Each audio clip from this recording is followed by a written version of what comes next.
Good morning, everyone. Good morning, Rabbi. We are learning Mishna Yevamos, Perek Gimel, chapter 13, Mishna Test, Mishna 9.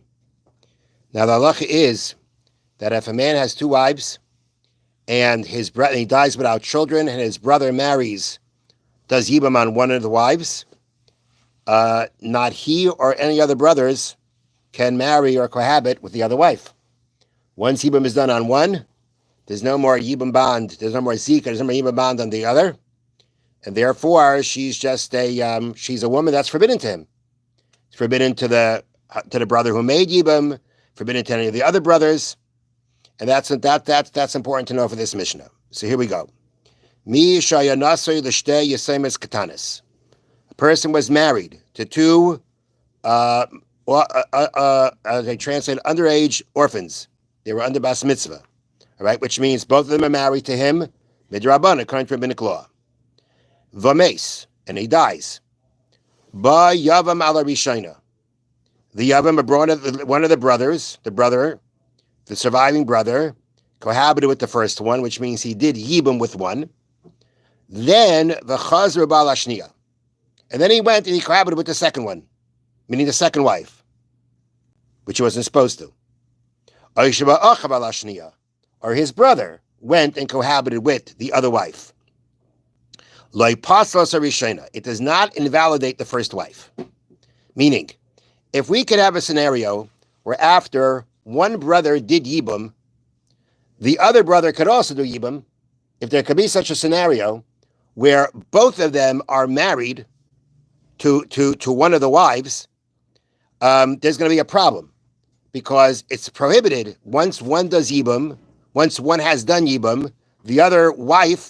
can't be married. Cannot have yibam. Can't be the possibility that you also did yibam on the other one, or that another brother had the possibility of doing yibam on the other one. Because if they both do yibam, they're both going to be forbidden, because of the fact that regarding the other one, meaning regarding his wife, if he went and he did yibam on one, and then the other one did yibam, so it comes out that, as we say, the Torah has a prohibition. Once yibam is done on one, you can't do yibam on the other. And therefore, it comes out that if I do yibam on one, okay, I did yibam on the first one, okay, the second one is forbidden. But if somehow or another you could have or your brother could do yibam on the other one, and it counts as a yibam, then it comes out that your wife is forbidden to you, because of the fact that it comes out that a yibam was done and both of them are being married. A yibam was done on one, and now both of them are being married to the brothers. That can't be. You can't have a yibam on one, and then for the other one, she should be married to either him also or to another brother. You can't do that. Once there's a yibam on one, there is no more, you're prohibited being married to the other one. And so too, if it comes out, if the second one somehow or another performs a yibam, so then it comes out that the other one's forbidden. Because if he did a yibam, then we say, okay, once yibam is done, then you can't be married to the other one anymore. It's nothing to do with yibam, the other one. There's a prohibition. And once you do yibam on one wife, the other wife, her connection to yibam is gone, and you can't be married to her anymore. And you cannot marry her, and you cannot cohabit with her.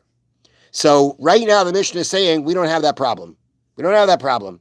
Because in this case, once yibam was done on one of the minors, that knocked off any kind of yibam connection on the other one.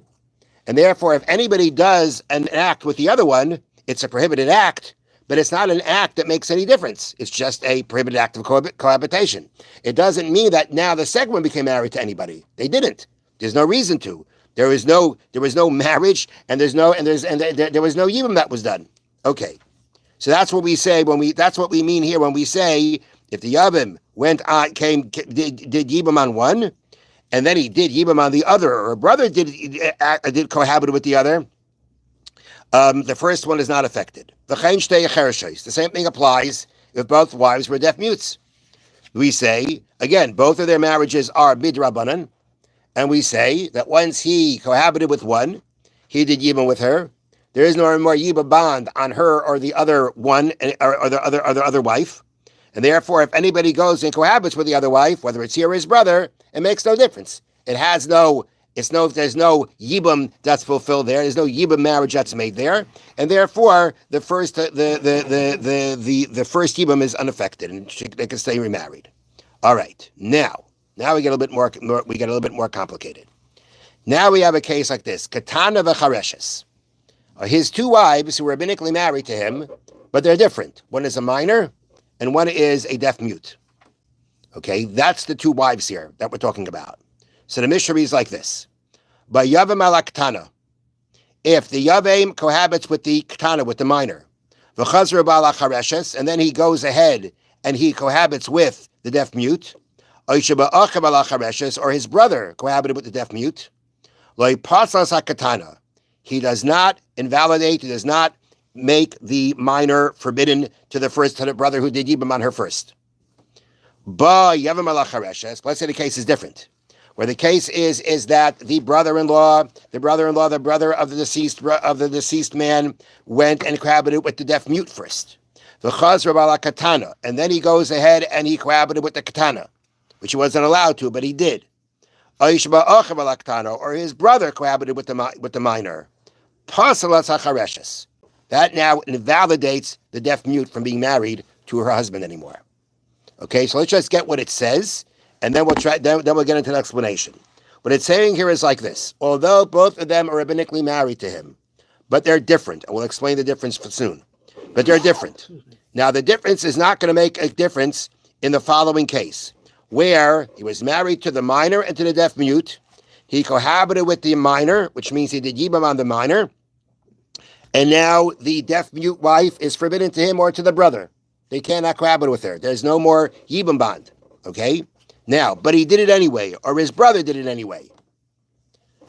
The original yibam done to the minor, unaffected. She's fine. However, if the case were where the yibam, the first act of cohabitation, was done with the charesh, with the deaf mute, that means the yibam was done with the deaf mute, and then he goes and he cohabits with the minor, or his brother cohabits the minor, which they were not allowed to do. Because once yibam is done on one wife, you can't go ahead and live with the other wife. But they did it anyway. Now we say, Now we say things are different.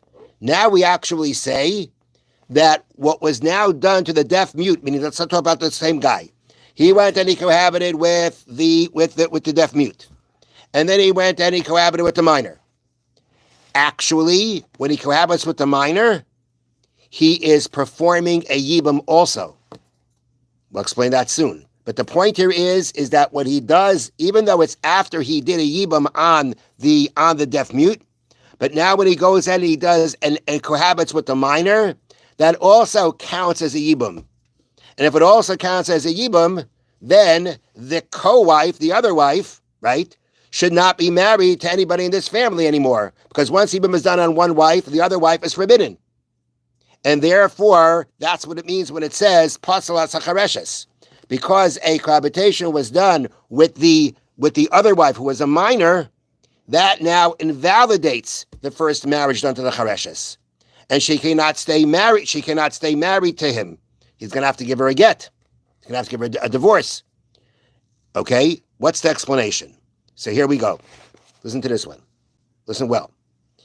Even though both of these marriages are rabbinic in nature, and they were both done for the same reason, the minor, the Chachamim said, even though her father's not around, and there's no one to marry her off, we allow her mother or brothers to marry her off. That's for protection. A charesh is a deaf mute.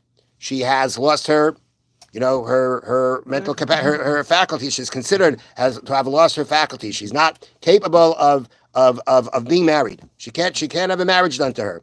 Okay? But again, to be protected, the Chachamim said she could be married. Okay? So they're both rabbinic, both for the same reason. But the nature of the marriage of both of them is very different. When it comes to the marriage of a katana, of a minor, of an underage girl, which we spoke about before, we say she can make niyan, right? She can go ahead and refuse this guy and undo the whole thing retroactively. Okay, retroactively. All right? However, if she sticks to the marriage, she can become fully married to this guy. So now what we say is like this. When it comes to a katana, an underage girl who she's eventually going to grow up, and she can eventually have a full marriage for her husband, but we don't know if she's going to stick it out. Her status is suffix. Her status is her marriage is in a state of doubt. It's possible that it's a full-fledged marriage, and it's possible that it's garnished, that it's nothing. That's how we look at her marriage. Now, she's allowed to live this way. The Chacham said you're allowed to live this way. At the end of the day, though, we look at her marriage as a suffix, as a doubt.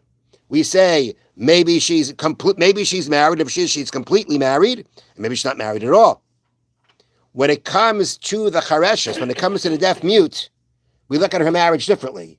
We look at her marriage as a partial marriage. She's never going to be able to have a full marriage. She's a deaf mute. She can't have a full marriage according to Torah law. But, right, she can't pick herself up and decide, I'm out of here.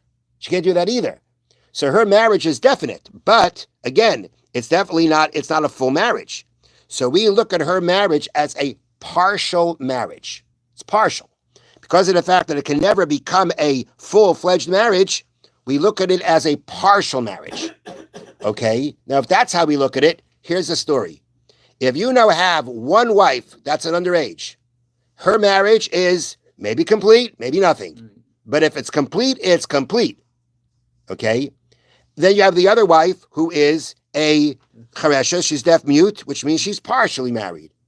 So her marriage. So now, if you look at the marriages, right, which one's stronger? Which one is stronger? Well, no, because the underage one, right? If she's married, she's completely married. Yeah. Right? You always have to consider the fact that she may be completely married. You can't ignore that. She may be completely married. So therefore, it comes out like this, that if, let's say, you go ahead and you do yibum on the chareshes, you do yibum on the deaf mute, all right, you did a yibum. You did a yibum on a partial marriage. And you still have that wife who is a minor. Mm-hmm. Her marriage may have been a complete marriage. If her marriage is a complete marriage, then her yibum bond is not completely knocked off by the partial marriage and yibum that was done in the partial marriage of the deaf mute. The deaf mute's yibum is not going to affect the zika, the yibum bond of the katana, from the aspect of her being completely married, possibly. Therefore, we say like this: even though normally you go in and do yibum on one wife, the other wife is scot-free. In this situation, you don't say that. You did a yibum on the charesh, the deaf mute, fine, but that didn't knock off the yibum bond completely. Didn't knock off the yibum bond in a complete form from the minor. So now when he cohabits with the minor, or his brother cohabits with the minor, there's a yibum. If there's still a zika there, then there's a yibum. And if there's a yibum, you've got two women from the same house, from the same husband, who are both have yibum on them, which now says the other one can't be married to anybody from this family. Because once yibum is done on one, the other one becomes forbidden. Yeah. However, let's say the other way around. Let's say he went ahead and he cohabited with the minor first. Okay? And then he cohabited with the chareshes, with the deaf mute. All right? So he did marriage on the minor. The marriage on the minor could be a 100% marriage. And if it is a 100% marriage, then the partial marriage of deaf mute is done. It's done. Okay? It's done. Yeah. Now, let's say, but let's look at but we have another way of looking at the underage, at the katanas, at the minor's marriage. It's nothing. It's nothing. Guess what? If it's nothing, then what you went ahead and did to the co-wife, all right, that was you did a yibum to her, and the first one was never married to you, was never married to the brother, because the whole status of her marriage is maybe it's complete, maybe it's nothing. Well, if it's complete, then then the other wife is out of the picture. If it was nothing, then she was never in the picture. And what you did to Chareshes was something. So at the end of the day, in that case, the first wife, she can stay where she is. She can stay where she is. There's no reason she has to leave.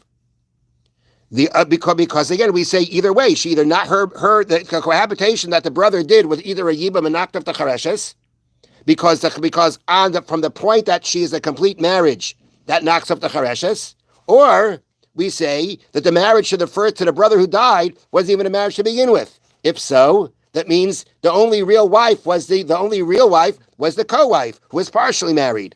Okay, so fine. So you may have done something to her, and she'll need a get, because maybe even was done to her, but you can't stay married to her because you may have already been completely married to the first one.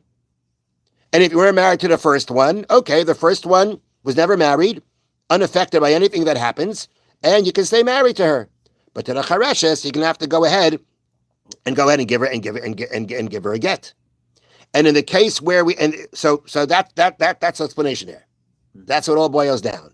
Everything boils down here to the fact that what we have here is once you have different women, even though they're both rabbinic marriages, since the nature of their marriage is different, therefore the act that's done on the other one after the first one, the ramifications will be different. What? Let me just finish.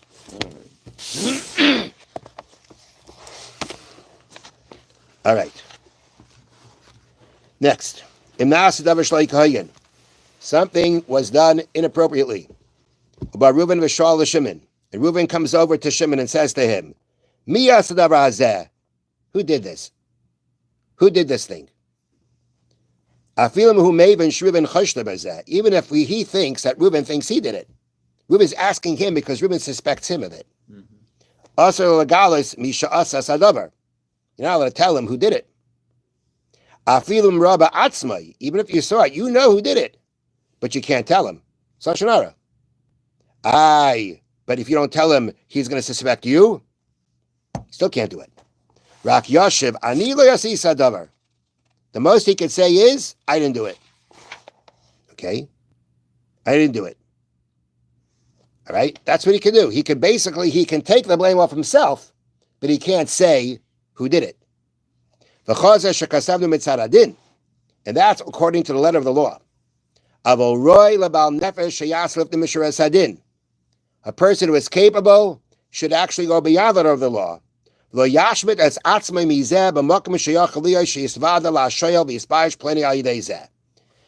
when you go ahead and you take the blame off yourself, right, it's possible now that he's going to find out who did it and let him have it. So by you going ahead and pushing it off yourself, you have indirectly caused somebody else that they're going to be embarrassed because he's going to go after him. Now, again, according to the letter of the law, you don't have to put yourself in that situation. But he says about nefesh, a person on a high spiritual level, such a person should not get himself out of the situation if he knows that the person asking is going to go after, is going to embarrass the person who actually did it. And basically, what you do is they took the guilt on themselves.